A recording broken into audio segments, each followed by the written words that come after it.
Hello students, पिछले video में हमने स्ट्रक्चर्स ऑफ इंडियन कोड पढ़ा था। इस वीडियो में हमें पढ़ना है what are the different branches of legal system, यानी कि क्रिमिनल लॉ कहाँ पर सुने जाते हैं और सिविल लॉ कहाँ पर सुने जाते हैं। इस तरीके से हमारे जो है लीगल सिस्टम की कितने ब्रांचेस हैं वो हमें पढ़ना है। और पढ़ना है how everyone have access to the court. दो टॉपिक हमें इसमें पढ़ना है। तो सबसे पहले what are the different branches of legal system. The above case of dowry death falls within what is considered a crime against society and is a violation of criminal law। जो पिछला जो हमने केस पढ़ा लक्ष्मण, जिसमें उसकी wife को dowry के लिए जो है दहेज के लिए मार दिया गया, ये डावरी डेथ का जो केस है वो क्राइम अगेंस्ट सोसाइटी है, यानी कि सोसाइटी के विरुद्ध जो है क्राइम है और इसे क्रिमिनल लॉ के अगेंस्ट जो है रखा जाता है या क्रिमिनल लॉ के जो है अंदर रखा जाता है। In addition to criminal law, the legal system also deal with civil cases। जो है क्रिमिनल लॉ के अलावा जो लीगल सिस्टम है या जो कोर्ट्स हैं वो सिविल के लॉ केसेस भी देखने का काम करती हैं या उनसे डील करती हैं। आपने चैप्टर 4 में जिस तरह से पढ़ा कि किस तरीके से सिविल लॉ जो है 2006 में पास हुआ डोमेस्टिक वायलेंस के खिलाफ, इसी तरीके से एक टेबल जो है आपके बुक में दिया हुआ है पेज नंबर 60 पे कि क्रिमिनल लॉ और सिविल लॉ में क्या अंतर है। जैसे पॉइंट 1 है क्रिमिनल लॉ में इट डील्स विथ कंडक्ट और acts that defines law defines as offence.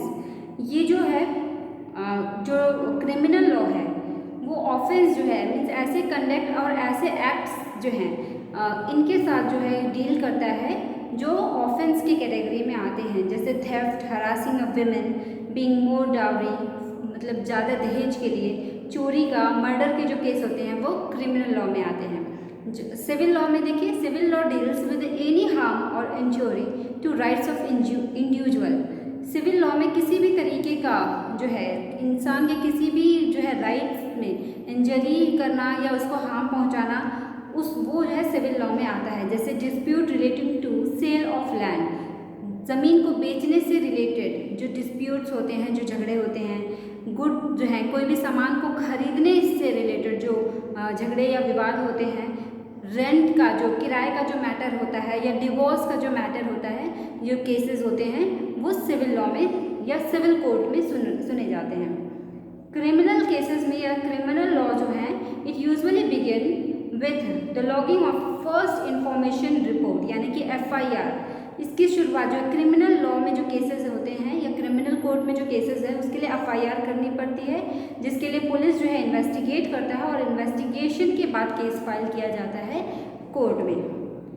Civil law में या सिविल कोर्ट में जो केसेस आते हैं उनके लिए एक पिटीशन जो है फाइल की जाती है कोर्ट में और वो अफेक्टेड पार्टी के द्वारा किया जाता है। और ऐसा नहीं कि अड़ोसी पड़ोसी भी केस के लिए जो है इसमें फाइल कर दे, जो अफेक्टेड पार्टी है उसके द्वारा जो है उसमें केस जो है पिटीशन जो है फाइल की जाती है।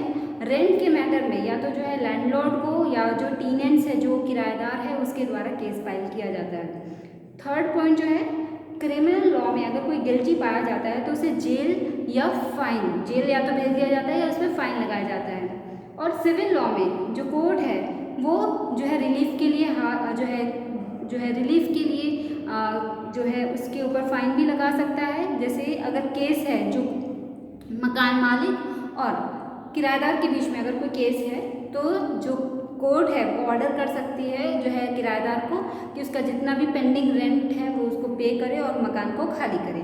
तो इस तरीके से क्रिमिनल लॉ जो है वो क्रिमिनल कोर्ट में और क्रिमिनल जो केसेस जो है क्रिमिनल लॉ के अंदर आते हैं उन्हें क्रिमिनल कोर्ट में इसकी सुनवाई होती है और जो केसेस जो है सिविल लॉ में आते हैं उनकी सुनवाई जो है वो सिविल कोर्ट में होती है।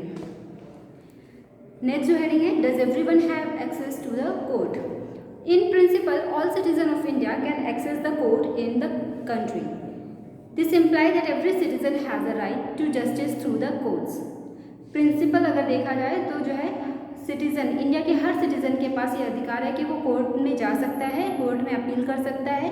हर एक व्यक्ति के पास, हर एक सिटीज़न के पास ये अधिकार है कि वो कोर्ट में जाकर न्याय के लिए अपील कर सकता है।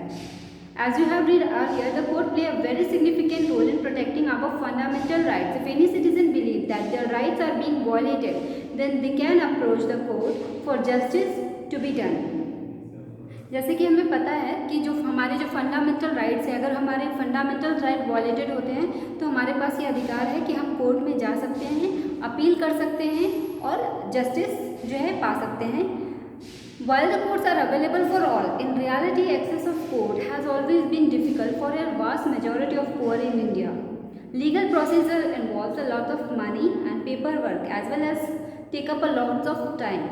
For a poor person who cannot read and whose family depends on the daily wages, the idea of going to court to get justice often seems remote.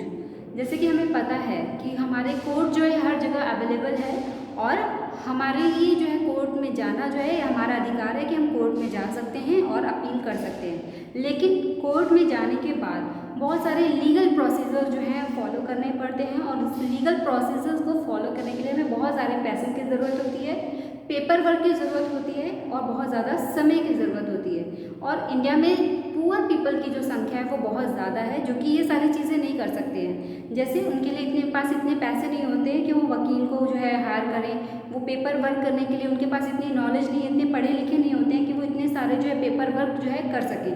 साथ ही साथ उनकी जो फैमिली होती है वो डेली वेजेस पर जो है डिपेंड होती है और अगर एक दिन की छुट्टी करके वो कोर्ट में जाते हैं तो उस दिन उनकी कमाई नहीं हो पाती है और उसकी वजह से उनका घर चलना मुश्किल हो जाता है। तो ऐसे सिचुएशन में जो पुअर पीपल हैं उनके लिए कोर्ट तक पहुंचना या जो है न्याय पाना काफ़ी मुश्किल होता है। इस वजह से सुप्रीम कोर्ट ने 1980 में पब्लिक इंटरेस्ट लेजिस्लेशन PIL जैसे एक मैकेनिज्म डेवलप किया ताकि जो है जस्टिस जो है हर व्यक्ति को एक्सेस कर सके, जस्टिस जो है हर व्यक्ति पा सके। इट अलाउ एनी इंडिविजुअल और organisation to file PIL in high court और supreme court on behalf of those whose right were being violated. Public interest legislation जो है वो हर एक व्यक्ति जो है, ऐसा नहीं कि जो है सिर्फ हम ही जो है अगर हमारे साथ जो है अन्याय हो रहा है तो हम ही उसमें जाएं, हमारे बिहाफ में कोई भी ऑर्गेनाइजेशन या कोई भी व्यक्ति जो है सुप्रीम कोर्ट या हाई कोर्ट में PIL जो है अपील कर सकता है, PIL दाखिल कर सकता है हमारे बिहाफ में और सुप्रीम कोर्ट में उस केसेस की सुनवाई जो है अगर उसे लगता है कि हमारा जो है राइट जो है वो वॉयलेटेड हो रहा है तो हमारे बिहाफ में कोई भी इंडिविजुअल या कोई भी जो है ऑर्गेनाइजेशन जो है PIL फाइल कर सकता है। The legal process was greatly simplified and even a letter or telegram addressed to the Supreme Court or High Court could be treated as PIL। यहाँ तक कि अगर हम एक लेटर भी सुप्रीम कोर्ट या हाई कोर्ट में लिख देते हैं, एक टेलीग्राम ही जो है किसी भी इंसिडेंट से, किसी भी जो है केस से रिलेटेड एक टेलीग्राम या एक मैसेज जो है सुप्रीम कोर्ट या हाई कोर्ट में डाल देते हैं तो उसको भी PIL की तरह ट्रीट किया जाता है। In the early years, PIL was used to secure justice on a large number of issues such as rescuing bonded labor from inhuman work condition and securing the release of prisoners in Bihar who had been kept in jail even after their punishment term was completed। पिछले कुछ सालों में PIL का बहुत ज़्यादा use किया जा रहा है जस्टिस पाने के लिए। जैसे जो है बॉन्डेड लेबर मीन्स होता है जो बंधुआ मजदूर जो है उनको जो है इनह्यूमन वर्किंग कंडीशन से आज़ाद दिलाने के लिए PIL का यूज़ किया गया था।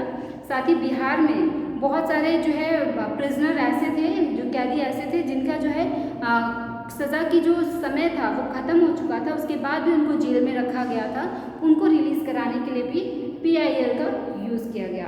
That's all in this video. Thank